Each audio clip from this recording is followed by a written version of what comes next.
Thank you, Tim, and thanks to everyone. Thanks for the organisers for inviting me. Just to say a little bit about myself and take the opportunity to also mention the wonderful Mars Centre that I'm fortunate enough to be director of, that we launched on July the 1st with funding from DMIRS, WA government, and it's a partnership with ECU that we're basically looking to at the Mars priority areas of creating healthy workplaces, building a culture of safety and respect, and ensuring future mining safety. But today I'm not going to talk about mining specifically. We're in the general session, and I've been researching this topic of workplace bullying for many years. I was just talking to some colleagues and friends around the table about how things really hadn't moved on as much as I'd hoped when I first started researching workplace bullying. Still too often end up talking about the behaviours and the individuals involved, and not enough about the work system or using a risk-based approach to preventing bullying or other forms of psychosocial hazards. So that'll be a bit of a theme of what I want to say today. Some of you will be quite familiar with this. I'm used to talking to industry audiences who often don't really understand the territory very, very well, let alone how to go about preventing it. So apologies for those things I say that are fairly obvious, but hopefully everyone will learn a little bit at least. Okay.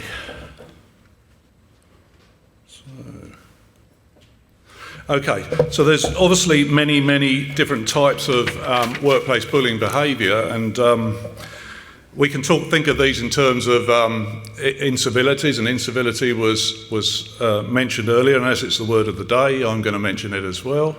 Of course, the beauty of thinking about these things of incivility as opposed to bullying is we're not needing to wait necessarily till they've escalated and harm has happened, and this is the problem with many of the approaches to bullying that are very reactive, but very much focused on an early intervention. When something is an incivility, it's a small act of rudeness, for instance, that can be perhaps challenged at the time or can be subject to an early intervention, as opposed to letting things escalate to bullying or other forms of ill treatment that become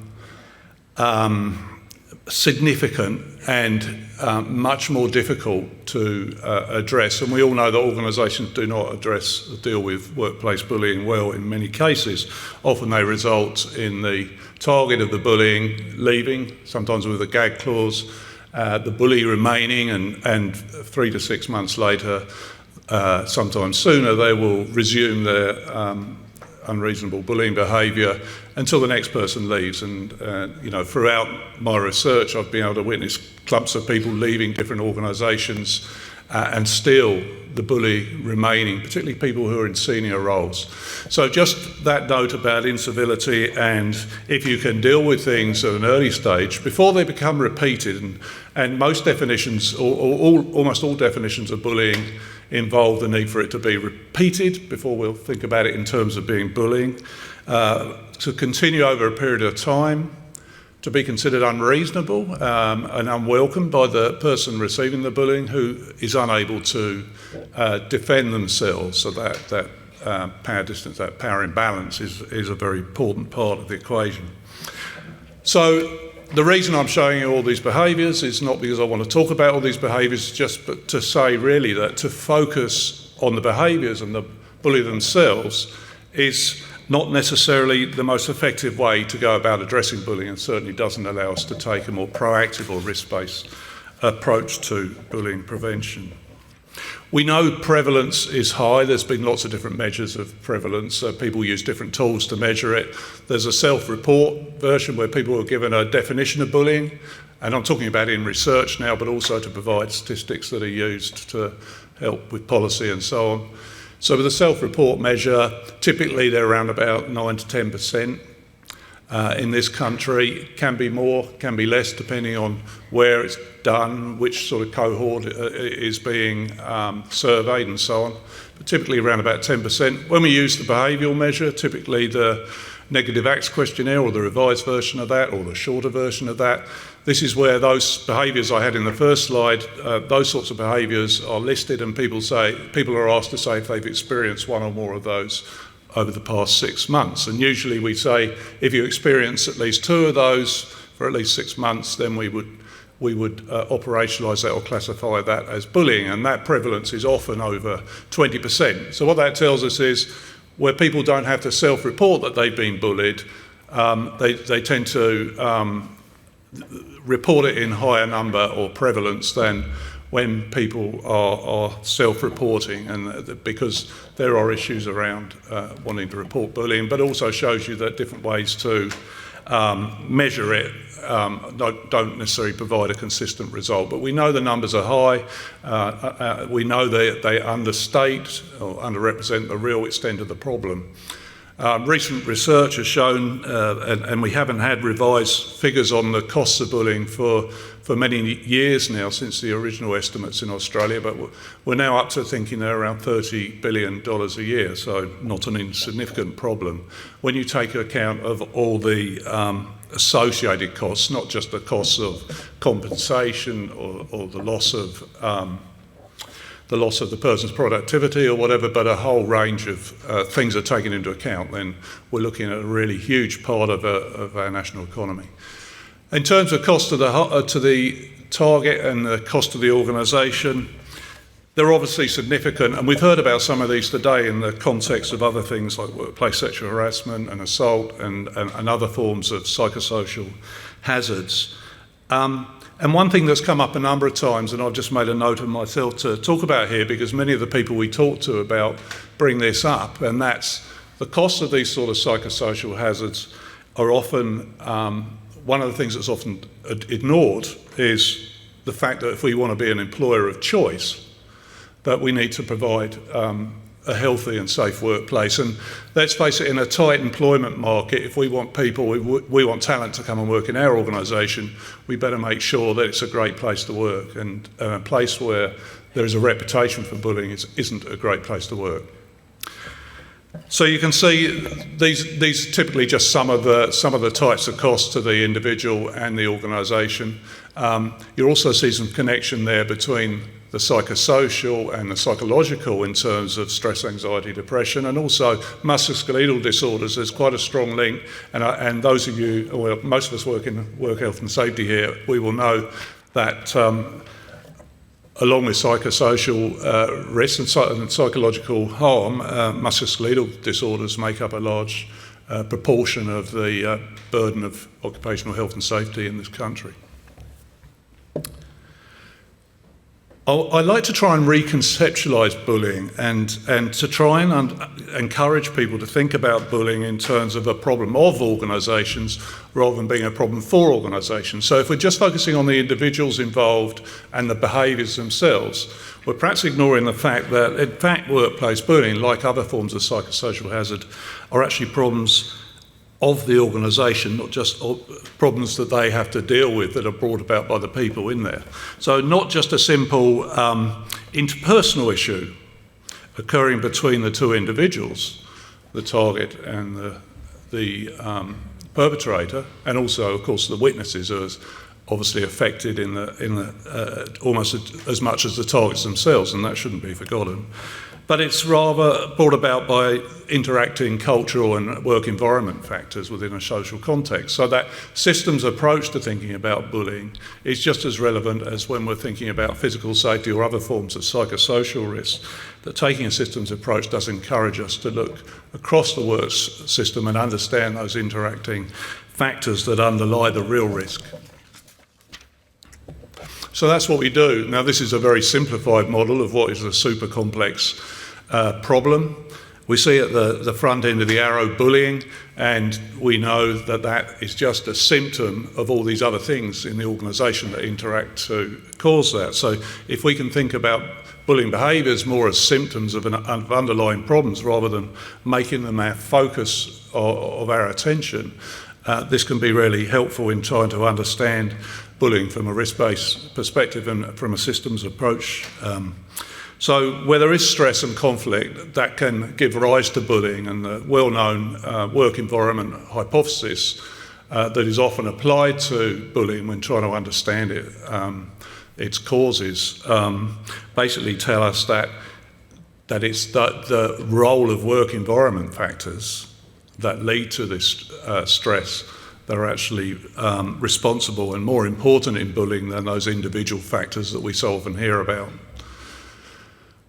When I first started researching bullying, a lot of the talk, particularly from the sort of more popular literature, came from those books about psychopaths and the monster in the whatever, under the bed, whatever it is, you know, those sorts of stories. And these really are the 1% people, but we know that bullying occurs in so much greater number. It's not just the psychopaths and the sociopaths and the chronic bullies, but it's the more opportunistic everyday bullies, including people that don't necessarily realise the harm they're causing. These behaviours are underlined by other factors in the work system, as I said, starting actually from outside the boundary of the system, can be related to government, the regulatory matters, pressures, and we've heard about those today, and how the pressures, I think Dean was talking about them, how the pressures from outside the organisation that come from, perhaps from government, perhaps from the people up in the TAS, wherever it might come from, can create pressure for not only employees but their managers and people perhaps who are caught in the middle of that, who have to work under significant pressure, and this greatly influences the design of the work and the work pace and the workloads and those other factors that increase the stress and lead to the bullying. But I want to move on. Just looking at the clock, it's a bit distracting, isn't it? Anyway, I want to ask two questions.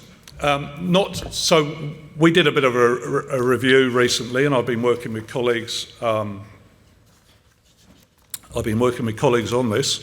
Associate Professor Kate Blackwood, Associate Professor Ben Walton, who's sitting down here, on this question of what is effective in terms of preventing bullying. What does the literature tell us in terms of things that have actually been robustly evaluated, so we can tell where there's real robust evidence of what works and what doesn't. So we've been having a bit of a look at that, and I'm going to talk a bit about that. And unfortunately the answer is there's very little high quality evidence for what works, but nevertheless I'll tell you what we do know. And then we've been looking at also, how should these interventions be implemented? What are the success factors for greater impact? And just not wanting to give the answer away now, but I should say, in some senses, it's less about what you do and it's more about how you do it that's important. And there's some echoes there from some of the things that we've been hearing about today, about, you know, the need for that leadership commitment and involvement in things, the need for contextualisation of interventions and so on. These are the things that are really important, and sometimes they're more important than what you're actually doing, although of course what you're actually doing does need to be sound and have a risk-based approach. So preventing bullying, we know, I'll just put these up. Preventing bullying, we know, is best done in terms of being proactive and proactively trying to remove and address the causes, so not simply being reactive as so often happens. Of course, that is the way it's so often tackled in organisations, because it's not until a problem arises that we get around to doing something about it. But unfortunately that just shows that we have a very reactive culture as opposed to a proactive one when it comes to addressing bullying and other psychosocial risks. So we need to remove or minimise the causes. If we want to foster an organisational culture of zero tolerance of bullying, there's a number of things we do across the work system, so it requires a multi-level and multi-component or multi-faceted approach to intervention. And this, of course, starts outside the organisation, although admittedly organisations can't do much about this, but we do need to ensure that there is good union representation, there is government funding and the necessarily government support and regulation and so on, and societal messaging that supports a bully-free society and bully-free workplaces. Within the organisation, yes, we need policy and procedures, but we also need communication from top management, and that needs to show real commitment and demonstrate real commitment and walk the talk. And then supportive HR function, and then down to the team level, awareness and management training. For me, management training is super important. Within the Mars Centre, we're really focused on helping develop competencies as an approach to, or work health and safety competencies and psychosocial risk management competencies as ways to address these problems. So they have lasting impact and increase the ability of the organisation overall to address different types of problems as they arrive, rather than just identifying a risk and dealing with that at that time. And then at the individual level, obviously, some of the things that you so often hear from the very large wellness industry that there is in this country and elsewhere around more individual focused things. Now, we do need these things, but they are not what is going to allow us to proactively prevent workplace bullying in our organisations. So the evidence for what works, well, a very wide variety of approaches have been evaluated in the scholarly literature and have been mentioned in many forms of guidance, but the evidence for what works is extremely limited. Most of the evaluated studies where there's better quality evaluation, unfortunately, are focused on the individual. So stuff around awareness training, assertiveness, mindfulness, cognitive rehearsal training, those sorts of things that focus on the individual, either the target or in some cases around bystander. But they've been very individual focused, less stuff on the wider work system. Perhaps because those things are easier to design robust evaluation approaches for. Perhaps because we need to start broadening the way we think about how we evaluate interventions. Others are focused around things like middle management training, developing action plans, and we'll talk a bit about that in a while. It's a promising approach as part of the risk management approach. Let's go on. There's a lot of evidence that multi-pronged and multi-level approaches to bullying are going to be the most effective because it's a complex phenomenon and we need to take a more complex approach. So there's no silver bullet, that's the first thing to say. So multi-level programs can include a range of initiatives, and I've just put some examples there about learning communities, developing policy with a shared vision regarding the bully, staff and management training, introducing practices for the management of bullying, investigations and perpetrator dismissals, and introducing confidential advisors, and the creation of resources related to workplace bullying and its management. So none of the approaches had all of these, but some of them had different aspects of these. And the more successful interventions we've looked at, both here and generally for psychosocial hazards, have been those that are composite or multidimensional. In terms of recommended steps, well, these encompass those things that I was talking about before that are success factors. I will summarise them at the end because I feel they're super important to any initiative. But in terms of recommended steps that we've taken from a range of literatures and a range of evidence for what works and also what fits with a risk management approach and a proactive approach. The first is to make sure the organisation is well prepared. There's no point in going into this if your organisation isn't prepared in these ways, if it isn't ready for change, if it doesn't understand the need for the change and the harm that is currently being caused and the benefits of changing. That's really important. Firstly, we need to obtain that senior management commitment, and we heard about that previously from speakers, but also this has got to connect down to the coalface. It's no good just having that top leadership commitment. It's got to connect through the organisation, and leaders have got to be shown to be truly engaged in the programs. A steering group would need to be established, and this is something that we've done in recent research in New Zealand, looking at interventions for psychosocial risk management and within organisations and small businesses in New Zealand. So developing steering groups, making sure there's a champion, but also a steering group that's representative of the people in the organisations with managers, staff, reps and so on involved in that, who will coordinate and drive the program. We need to consider any barriers likely to precede the progress or the success of the program. Need to think about what things might get in the way of the success of this program, and if you can, address those things before we start. Ensure there's sufficient resources and time are allocated to staff, and communicate the initiatives with all staff, including the need to value the initiative. Then, of course, risk assessment that we've been hearing about, and something we all understand, but there's different ways to do this when you're talking about bullying. So an initial assessment will be conducted to gauge the extent and the nature of the problem.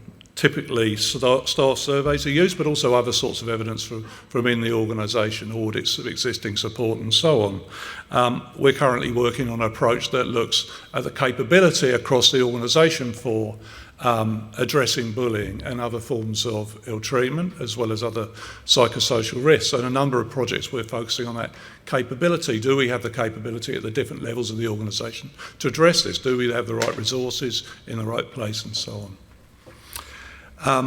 There are other approaches too. I mentioned the incivility focus of that, when we come to actually planning, and I'm jumping onto action planning now. So once we've done that assessment, we've fed that back to staff, because we want to encourage their awareness of this, their engagement in this, their ownership of this, commitment to the program across the whole organisation. So it's not enough just to assess that risk. We need to make sure that's well communicated and people understand it well. Then there's the action planning stage, and this is where a range of initiatives are designed by that steering committee, potentially with help, external help into that. But basically these are participatory workshops, and the key there is this is getting participation around the problem. So the steering group is actually a great vehicle within the organisation for mobilising participation and engagement in the problem of addressing workplace bullying. So the action plan that emerges from this should address the issues that have been identified in the risk assessment, obviously, and these can be a range of things, and I've mentioned some of those things earlier in terms of what works in the literature, but obviously policy development and implementation, targeted training for those managing who are in management and need to manage these sorts of psychosocial risks, aspects of organisational redesign and so on.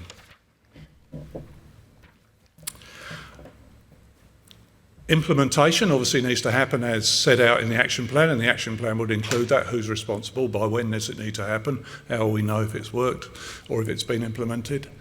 Communicated with all staff about the progress made, again ensuring that ongoing awareness and commitment and engagement, and ensure that managers are adequately equipped and resourced to make the changes that are necessary. And then of course we evaluate, and as we know, interventions are often not evaluated. Changes we make or things we put in place, we often don't evaluate. We often don't check up on their effectiveness and whether we need to adapt them and so on. So the action plan should be frequently reviewed and new initiatives added if necessary. And then, with my last couple of minutes, to the success factors.